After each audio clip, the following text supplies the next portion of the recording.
नमस्कार दोस्तों, स्वागत है आपका आज के मुख्य समाचार में, जिसमें सबसे पहली और बड़ी खबर में जिक्र होगा मध्य प्रदेश के चुनाव का। मध्य प्रदेश के चुनाव में क्लीन स्वीप करेगी कांग्रेस, बीजेपी दिखाई नहीं देगी। राहुल गांधी बोले, मैं इसकी गारंटी देता हूं। दूसरी ब्रेकिंग न्यूज में जिक्र होगा कि कमलनाथ ने कांग्रेस की गोपनीय सर्वे को बताया बिना आग का धुआं, 2023 में बड़ी जीत का कर दिया दावा।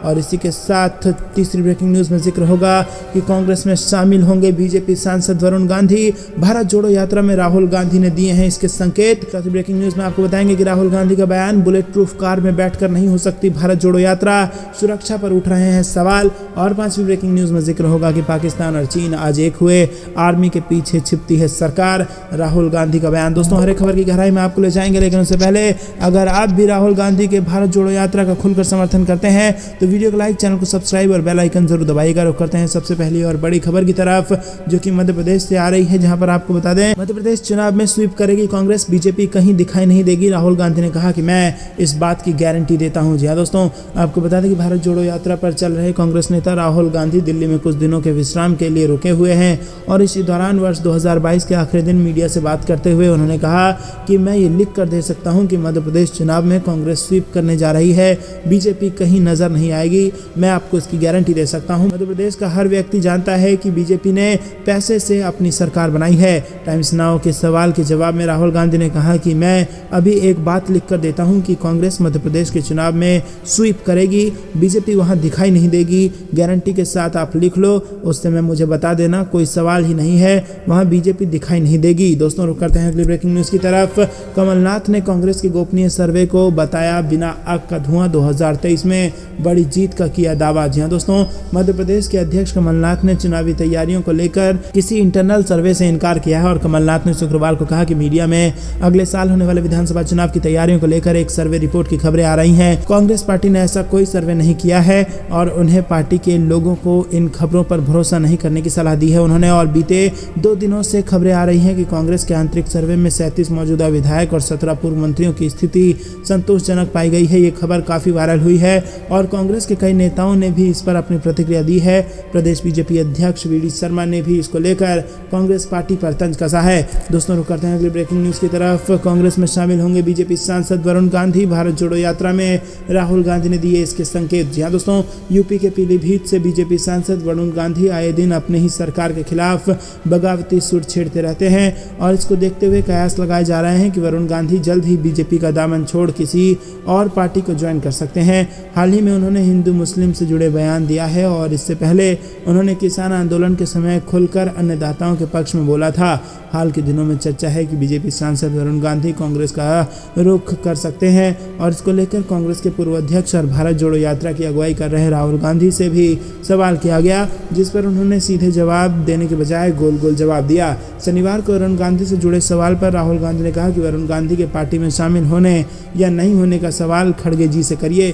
दोस्तों, रुक करते हैं अगली ब्रेकिंग न्यूज की तरफ। बुलेट प्रूफ कार में बैठकर नहीं हो सकती भारत जोड़ो यात्रा, सुरक्षा पर उठ रहे सवाल, तो राहुल गांधी ने दिया ये जवाब। जी हां दोस्तों, कांग्रेस के वरिष्ठ नेता राहुल गांधी ने शनिवार को साफ किया कि भारत जोड़ो यात्रा के दौरान बुलेट प्रूफ कार में घूमना उनके लिए संभव नहीं है। इस दौरान राहुल गांधी ने बीजेपी को अपना गुरु बताया और इसके पीछे का कारण भी बताया। और इसके साथ ही उन्होंने समाजवादी पार्टी के प्रमुख अखिलेश यादव, बसपा सुप्रीमो मायावती और मोहब्बत का हिंदुस्तान के सभी समर्थकों को अपनी इस पदयात्रा में शामिल होने के लिए आमंत्रित किया। इसी के साथ राहुल गांधी ने भारत जोड़ो यात्रा के दौरान सुरक्षा चूक से जुड़े सवाल का जवाब देते हुए कहा कि सरकार चाहती है कि मैं बुलेट प्रूफ कार में यात्रा करूं, मेरे लिए यह संभव नहीं है। दरअसल कांग्रेस महासचिव के.सी. वेणुगोपाल ने इससे पहले केंद्रीय गृह मंत्री अमित शाह को पत्र लिखकर आरोप लगाया था कि शनिवार को भारत जोड़ो यात्रा की दिल्ली में प्रवेश कि यहां सुरक्षा में कई बार चूक देखने को मिली थी और इस बाबत गृह मंत्रालय ने दिल्ली पुलिस से रिपोर्ट मांगी थी। वहीं पुलिस ने इसे लेकर कहा कि उसकी तरफ से सुरक्षा के पूरे इंतजाम थे, लेकिन कांग्रेस सांसद ने खुद सुरक्षा प्रोटोकॉल का पालन नहीं किया। रुक करते हैं अगली ब्रेकिंग न्यूज की तरफ। पाकिस्तान और चीन हुए एक, आर्मी के पीछे छिपती है सरकार, राहुल गांधी का बयान। जी हां दोस्तों, कांग्रेस के पूर्व अध्यक्ष राहुल गांधी ने चीन के मुद्दे पर मोदी सरकार को घेरा है। राहुल गांधी ने कहा कि यूपीए सरकार ने चीन के मामले को पूरी तरह से अप्रभावी तरीके से संभाला है। कांग्रेस की विदेश नीति का लक्ष्य था कि चीन और पाकिस्तान को एक नहीं होने देना है। हमने यूपीए 2 तक बखूबी किया और आज पाकिस्तान और चीन एक हो गए हैं, ये मामूली बात नहीं है। राहुल गांधी ने कहा कि चीन ने पहले कदम डोकलाम और दूसरा कदम लद्दाख में लिया। मुझे लग रहा है कि ये युद्ध की तैयारी तैयारी कर रहे हैं। अब सवाल अगर का नहीं बल्कि कब का है। सरकार को हमारी वायु, थल और नौसेना की बात सुननी होगी और सेना का राजनीतिक इस्तेमाल करना बंद करना होगा। रुक करते हैं अगली ब्रेकिंग न्यूज़ की तरफ। 365 दिन में जिहादी टेरर पर करारा वार, 73 केस दर्ज तो 368 आरोपियों के खिलाफ चार्जशीट, दोष सिद्धि दर 94.39%। जी हाँ दोस्तों, आपको बता दें कि राष्ट्रीय जांच एजेंसी NIA ने वर्ष 2022 में जिहादी आतंकवाद पर करारी चोट की है। पिछले कुछ वर्षों की तुलना में इस बार NIA ने आतंक से जुड़े सर्वाधिक मामले की जांच की है। 2022 में NIA ने 73 केस दर्ज किए हैं और इससे पहले के वर्षों में यह आंकड़ा 61 से कम रहा है। खास बात है कि इस बार जो 73 केस दर्ज किए गए हैं उनके अंतर्गत जांच एजेंसी ने जिहादी टेरर से जुड़े मामले में अपना दमखम दिखाया है और इस वर्ष विभिन्न मामलों में 368 आरोपियों के खिलाफ 59 चार्जशीट दायर की गई है और इन केसों में दोष सिद्धि की दर 94.39% रही है। राष्ट्रीय जांच एजेंसी ने पिछले साल 61 केस दर्ज किए थे और इस साल मामले दर्ज करने में 19.67% का इजाफा हुआ है। NIA द्वारा दर्ज किए गए 73 केसों में से 35 मामले जिहादी टेरर को लेकर दर्ज हुए हैं। जिन राज्यों में जिहादी टेरर के केस दर्ज हुए हैं उनमें जम्मू कश्मीर, असम, बिहार, दिल्ली, कर्नाटक, केरल, मध्य प्रदेश, महाराष्ट्र, राजस्थान, तमिलनाडु, तेलंगाना और पश्चिम बंगाल शामिल है। रुक करते हैं अगली ब्रेकिंग न्यूज़ की तरफ। सिद्धारमैया ने अमित शाह को भाजपा में भ्रष्ट लोगों को शामिल करने वाला राजनीतिक सौदागर बताया। जी हाँ दोस्तों, आपको बता दें कि कर्नाटक के पूर्व मुख्यमंत्री सिद्धारमैया ने कांग्रेस को भ्रष्ट कहे जाने पर केंद्रीय गृह मंत्री अमित शाह की आलोचना करते हुए उन्हें प्रदेश भाजपा में दागी लोगों को शामिल करने वाला एक राजनीतिक सौदागर करार दिया। भ्रष्टाचार के बारे में बात करने के बावजूद भर्ती, तबादला, पदोन्नति, अनुदान आवंटन कार्यों का क्रियान्वयन और बिल के भुगतान में 40% कमीशन के आरोपों का सामना करने वाले भाजपा की प्रदेश इकाई के नेताओं को पार्टी में बरकरार रखे जाने को लेकर सिद्धारमैया ने शुक्रवार रात सिलसिलेवार ट्वीट में शाह पर कटाक्ष किए। रुक करते हैं अगली ब्रेकिंग न्यूज़ की तरफ। बीजेपी लगातार सपा कार्यकर्ताओं का उत्पीड़न कर रही है, अखिलेश यादव का बड़ा आरोप। जी हाँ दोस्तों, आपको बता दें कि समाजवादी पार्टी के सुप्रीमो और पूर्व मुख्यमंत्री अखिलेश यादव फर्रुखाबाद के कायमगंज कस्बा पहुंचे, जहां समाजवादी पार्टी के नेताओं के परिवारों में हुई मौत पर श्रद्धांजलि देने उनके परिवार के साथ मौजूद रहे। समाजवादी पार्टी के पूर्व विधायक इजहार आलम खान और डॉक्टर हरवेश साक्य की मौत पर अखिलेश यादव ने परिवार वालों के साथ उनका दुख बांटा। इसी के साथ देश के प्रधानमंत्री मोदी की माताजी के निधन पर शोक संवेदना प्रकट की और श्रद्धांजलि दी। इस दौरान अखिलेश यादव ने कहा कि माँ तो माँ होती है और वो पहली टीचर होती है। आज हम सब यहाँ अपनी अपनी माताओं की वजह से खड़े हैं। और वहीं उन्होंने OBC आरक्षण को लेकर सरकार पर निशाना साधते हुए कहा कि सभी सरकार पिछड़े वर्ग का आरक्षण समाप्त कर रही है, आगे चलकर ये दलित वर्ग का भी आरक्षण समाप्त करने का प्रयास करेगी। रुक करते हैं अगली ब्रेकिंग न्यूज़ की तरफ। तो यात्रा का स्टिकर चिपकाएगी कांग्रेस, सरकार के खिलाफ चार्जशीट की तैयारी। जी दोस्तों, कांग्रेस पार्टी भारत जोड़ो यात्रा के समापन के बाद बड़े पैमाने पर मतदाता संपर्क अभियान शुरू करेगी और ये अभियान भारत जोड़ो यात्रा का संदेश देने के नाम पर शुरू किया जाएगा, जो 2024 की तैयारी के मद्देनजर काफी अहम है। पार्टी ने इसके लिए मेगा प्लान तैयार किया है। हाथ से हाथ जोड़ो अभियान के तहत पार्टी नेता पूरे देश में पदयात्रा भी करेंगे। 26 जनवरी के बाद पार्टी कार्यकर्ता पूरे देश में हर दरवाजे पर भारत जोड़ो यात्रा के स्टिकर चिपकाएंगे और इसके जरिए राहुल गांधी को हर घर तक पहुंचाने की योजना है। और यही नहीं, LED के जरिए गांव में भारत जोड़ो यात्रा के राहुल गांधी के इमोशनल वीडियो भी दिखाए जाएंगे और इसके अलावा हर गाँव और बूथ का WhatsApp ग्रुप बनाया जाएगा जिसमें स्थानीय नेता भी शामिल होंगे। बूथ पर कांग्रेस मजबूत करने का प्लान है, जिसके तहत मेला लगाने से लेकर बाइक रैली तक का कार्यक्रम शामिल है। कांग्रेस मोदी सरकार के खिलाफ एक चार्जशीट तैयार कर रही है, जिसे हर घंटे में बांटा जाएगा और इस चार्जशीट में महंगाई, बेरोजगारी, किसानों के मुद्दे खासतौर पर शामिल किए जाएंगे। रुक करते हैं अगली ब्रेकिंग न्यूज़ की तरफ। दक्षिण में मुरझा सकता है कमल, इंटरनल सर्वे से कांग्रेस उत्साहित, कुमार को फिर स्वामी बनने की उम्मीद। जी दोस्तों, कर्नाटक विधानसभा में अगले साल अप्रैल 2023 में विधानसभा चुनाव होने हैं। विधानसभा चुनाव से पहले सत्तारूढ़ भाजपा और मुख्य विपक्षी दल कांग्रेस ने अपनी कमर कस ली है। हालांकि 224 सदस्यीय राज्य विधानसभा के चुनाव में कांग्रेस की संभावनाएं बेहतर नजर आ रही हैं,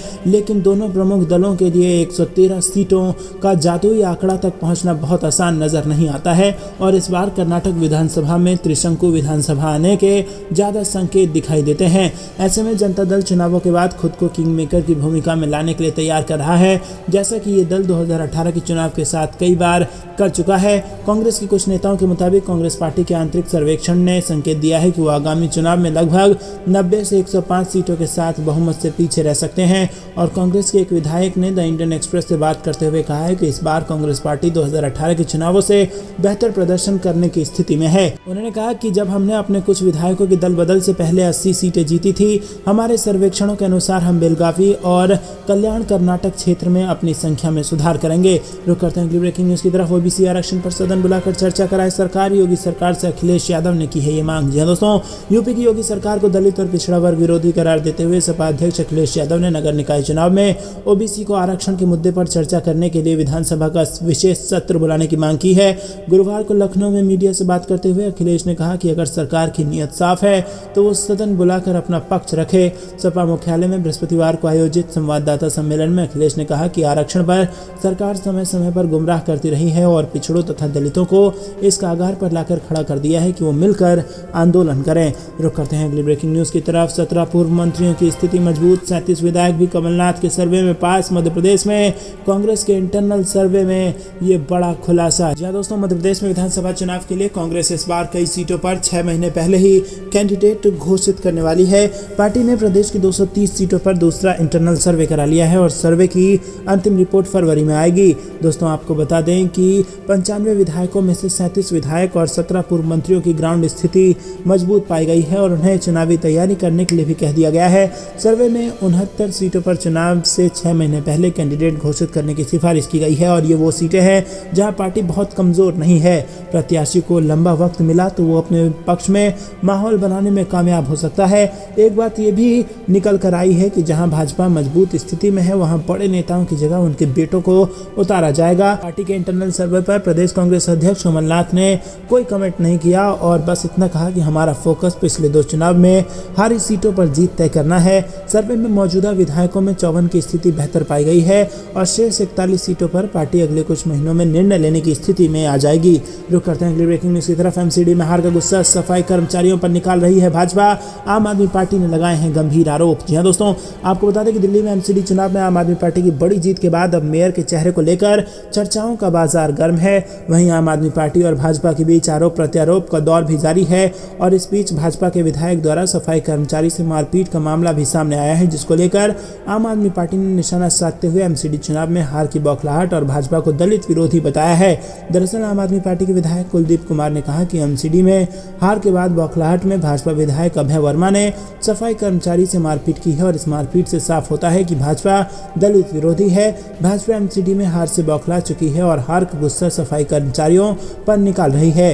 वीडियो में साफ दिख रहा है कि अभय वर्मा सफाई कर्मचारी को थप्पड़ पर थप्पड़ मार रहे हैं और मां बहन की गालियां भी दे रहे हैं। रुक करते हैं अगली ब्रेकिंग न्यूज की तरफ। 2024 से पहले बीजेपी को घेरने के लिए आरएलडी का मास्टर प्लान और मांग को लेकर होगा आंदोलन। जी हाँ दोस्तों, आपको बता दें कि पश्चिमी उत्तर प्रदेश में किसानों की राजनीति करने वाली राष्ट्रीय लोक दल ने अब बीजेपी को घेरने के लिए बड़ा प्लान बनाया है।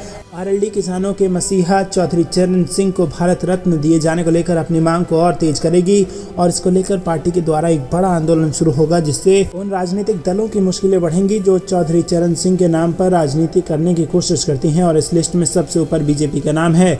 भूतपूर्व प्रधानमंत्री चौधरी चरण सिंह को भारत रत्न दिए जाने की मांग राष्ट्रीय लोक दल कई वर्षों से कर रही है, लेकिन नए दौर में अब ये मांग आंदोलन का रूप लेगी। आरएलडी ने इसको लेकर जो प्लान बनाया है वो जनप्रतिनिधियों के लिए मुश्किल बढ़ाएगा। जो चुना गया जनप्रतिनिधि चौधरी चरण सिंह को भारत रत्न दिए जाने का समर्थन नहीं करेगा, उसका आरएलडी खुलकर विरोध करेगी और ये संकल्प चौधरी चरण सिंह जयंती को लेकर आरएलडी दफ्तर मेरठ में किसान मजदूर पखवाड़ा सप्ताह में लिया गया है। दोस्तों रुक करते हैं ब्रेकिंग न्यूज की तरफ। राहुल गांधी के बाद मीडिया पर भड़के वरुण गांधी बोले ये लोग 24 घंटे सिर्फ हिंदू मुसलमान कर रहे हैं, बीजेपी सांसद की तारीफ कर रहे हैं लोग। जी हाँ दोस्तों, आपको बता दें कि नरेंद्र मोदी सरकार के खिलाफ खुलकर बयान देने वाले बीजेपी सांसद वरुण गांधी का एक वीडियो सोशल मीडिया पर तेजी से वायरल हो रहा है। कांग्रेस नेता राहुल गांधी के बाद वरुण गांधी भी मीडिया पर कई तरह के सवाल उठाते हुए नजर आ रहे हैं और सोशल मीडिया पर लोग वरुण गांधी का वीडियो शेयर कर उनकी तारीफ कर रहे हैं। पीलीभीत से बीजेपी सांसद वरुण गांधी ने एक कार्यक्रम में कहा कि मैं न कांग्रेस के खिलाफ हूं और न ही मैं पंडित नेहरू के खिलाफ हूं। हमारे देश की राजनीति देश को जोड़ने के लिए होनी चाहिए, न कि गृह युद्ध करवाने की राजनीति होनी चाहिए। धर्म और जाति के नाम पर वोट देने वालों को बेरोजगारी, महंगाई और चिकित्सा पर भी सवाल पूछना चाहिए और इसके साथ उन्होंने कहा कि हमको ऐसी राजनीति नहीं करनी जो लोगों को दबाए, हमें लोगों को उठाने वाली राजनीति करनी है। दोस्तों आपको बता दें कि अपने संबोधन संबोधन के दौरान वरुण गांधी ने कहा कि इस समय किसान बहुत बड़े संकट में है। कोई भी मीडिया चैनल दिखाने को तैयार नहीं है, केवल हिंदू मुस्लिम जात पात लिखा और दिखाया जा रहा है, वो भी तोते की तरह भाई को भाइयों में बांटा जा रहा है और ये राजनीति हम होने नहीं देंगे। अंग्रेजों के समय का काम कब तक चलता रहेगा। उन्होंने कहा कि नेता वो होता है जो अपनी जनता को कंधे पर बैठा के चले, ना कि उसे अपनी जूती की नोक पर रखे। तो खबर में अभी के लिए इतना ही। अंत तक बने रहने के लिए बहुत बहुत धन्यवाद। देख रहे थे आपका अपना चैनल द पॉलिटिकल क्रांति। जाने से पहले वीडियो को लाइक, चैनल को सब्सक्राइब और बेल आइकन जरूर दबाइएगा। जय हिंद, जय भारत। रुक करते हैं अगली बड़ी खबर की तरफ। कमलनाथ करा रहे हैं 230 सीटों पर इंटरनल सर्वे। सीएम शिवराज के सामने कांग्रेस के नेता का उभरा है नाम। जी हां दोस्तों, भोपाल विधानसभा चुनाव 2018 में कांग्रेस को मिली सफलता की तर्ज पर ही पीसीसी चीफ 2023 में होने जा रहे विधानसभा चुनाव की तैयारियों में जुट गए हैं।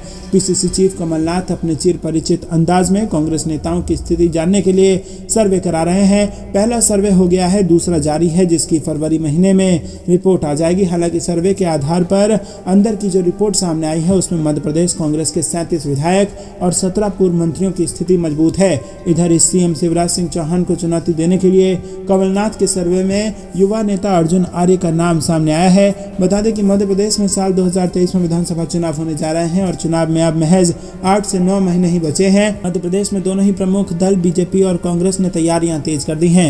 रुक करते हैं अगली ब्रेकिंग न्यूज की तरफ। हर दरवाजे पर भारत जोड़ो यात्रा का स्टिकर चिपकाएगी कांग्रेस। सरकार के खिलाफ चार्जशीट की तैयारी। जी हां दोस्तों, कांग्रेस पार्टी भारत जोड़ो यात्रा के समापन के बाद बड़े पैमाने पर मतदाता संपर्क अभियान शुरू करेगी और यह अभियान भारत जोड़ो यात्रा का संदेश देने के नाम पर शुरू किया जाएगा, जो 2024 की तैयारी के मद्देनजर काफी अहम है। पार्टी ने इसके लिए मेगा प्लान तैयार किया है और हाथ से हाथ जोड़ो अभियान के तहत पार्टी नेता पूरे देश में पदयात्रा भी करेंगे। 26 जनवरी के बाद पार्टी कार्यकर्ता पूरे देश में हर दरवाजे पर भारत जोड़ो यात्रा के स्टिकर चिपकाएंगे और इसके जरिए राहुल गांधी को हर घर तक पहुंचाने की योजना है। यही नहीं, एलईडी के जरिए गांव में भारत जोड़ो यात्रा के राहुल गांधी के इमोशनल वीडियो भी दिखाए जाएंगे और इसके अलावा हर गांव और बूथ का व्हाट्सएप ग्रुप बनाया जाएगा जिसमें स्थानीय नेता भी शामिल होंगे। बूथ पर कांग्रेस मजबूत करने का प्लान है, जिसके तहत मेला लगाने से लेकर बाइक रैली करने तक का कार्यक्रम शामिल है। कांग्रेस मोदी सरकार के खिलाफ एक चार्जशीट तैयार कर रही है, जिसे हर घंटे में कांग्रेस मोदी सरकार के खिलाफ एक चार्जशीट तैयार कर रही है जिसे हर घर में बांटा जाएगा और इस चार्जशीट में महंगाई, बेरोजगारी, किसानों के मुद्दे खासतौर पर शामिल किए जाएंगे। कांग्रेस हर घर के मुखिया को राहुल गांधी की चिट्ठी भी सौंपेगी और इस चिट्ठी में भारत जोड़ो यात्रा का मकसद और उनके मन की बात होगी।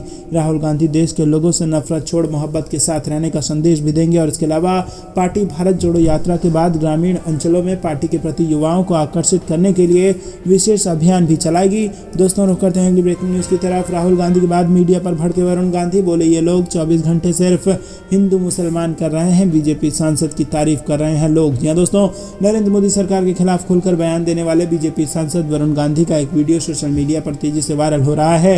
कांग्रेस नेता राहुल गांधी के बाद वरुण गांधी भी मीडिया पर कई तरह के सवाल उठाते हुए नजर आ रहे हैं। सोशल मीडिया पर लोग वरुण गांधी का वीडियो शेयर कर उनकी तारीफ कर रहे हैं। पीलीभीत से बीजेपी सांसद वरुण गांधी ने एक कार्यक्रम में कहा कि मैं ना कांग्रेस के खिलाफ हूं और ना ही मैं पंडित नेहरू के खिलाफ हूं। हमारे देश की राजनीति देश को जोड़ने के लिए होनी चाहिए, न कि गृह युद्ध करवाने की राजनीति होनी चाहिए। धर्म और जाति के नाम पर वोट देने वालों को बेरोजगारी, महंगाई और चिकित्सा पर भी सवाल पूछना चाहिए। और इसके साथ उन्होंने कहा कि हमको ऐसी राजनीति नहीं करनी है जो लोगों को दबाए, हमें लोगों को उठाने वाली राजनीति करनी है।